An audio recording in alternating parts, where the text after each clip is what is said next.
নির্বাচনে অর্থ, ধর্ম, পেশিশক্তির ব্যবহার ব্যাপক হারে বেড়েছে বলে মন্তব্য করেছেন টিআইবির নির্বাহী পরিচালক ডক্টর ইফতেখারুজ্জামান।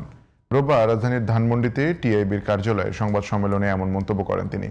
ডক্টর ইফতেখারুজ্জামান বলেন, যৌথ বাহিনীর অভিযান চললেও আইনশৃঙ্খলা পরিস্থিতির অবনতি, ছিনতাই, ডাকাতি ও মব সহিংসতা বন্ধ হয়নি। জান্নাতুল ফেরদৌসী রিপোর্ট।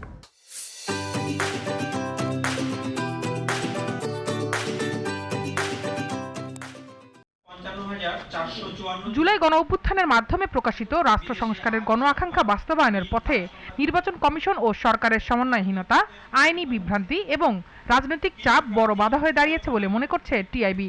নির্বাচনের 3 দিন আগে গণভোট ও প্রাক নির্বাচনী পরিস্থিতি পর্যবেক্ষণ শীর্ষক প্রতিবেদন উপস্থাপন করে সংস্থাটি।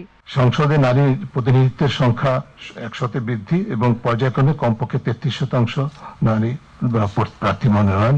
পরে গণমাধ্যম কর্মীদের বিভিন্ন প্রশ্নের উত্তর দেন সংস্থাটির নির্বাহী পরিচালক।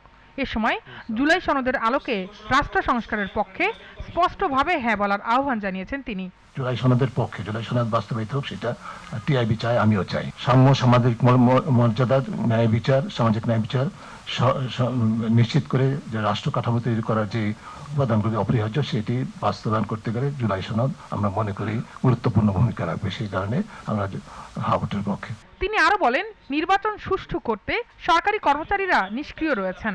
নির্বাচনে জামায়াত ইসলাম সহ রাজনৈতিক বড় দলগুলো নারী প্রার্থীদের মনোনয়ন না দিয়ে নেক্কারজনক দৃষ্টান্ত স্থাপন করেছে বলেও জানান তিনি। জামায়াতে ইসলামী নেক্কারজনক দৃষ্টান্ত স্থাপন করেছে, একজনও দেয় নাই। কিন্তু জামায়াতে ইসলামের কাছ থেকে তো এটা অপ্রত্যাশিত ছিল না। বাংলাদেশের এখনকার ক্রিয়াশীল দলগুলোর মধ্যে সবচেয়ে বড় দল, তাদের দলীয় প্রার্থীদের মধ্যে 2.7% হচ্ছে নারী। কেন?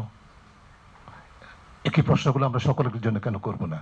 অন্তর্বর্তী সরকার ও তার উপদেষ্টাদের সম্পদের হিসাব তুলে ধরেননি, এটা তাদের বড় ব্যর্থতা বলেও উল্লেখ করেন ডক্টর ইফতেখারুজ্জামান। প্রধান উপদেষ্টার জাতির উদ্দেশ্যে প্রথম ভাষণে যে অঙ্গীকারটা করা হয়েছিল, কর্তৃত্বাধীন সরকারি কর্মচারীরা সম্পদের বিবরণী প্রকাশ করে জমা দেয় নাই, প্রকাশ করা হয়নি।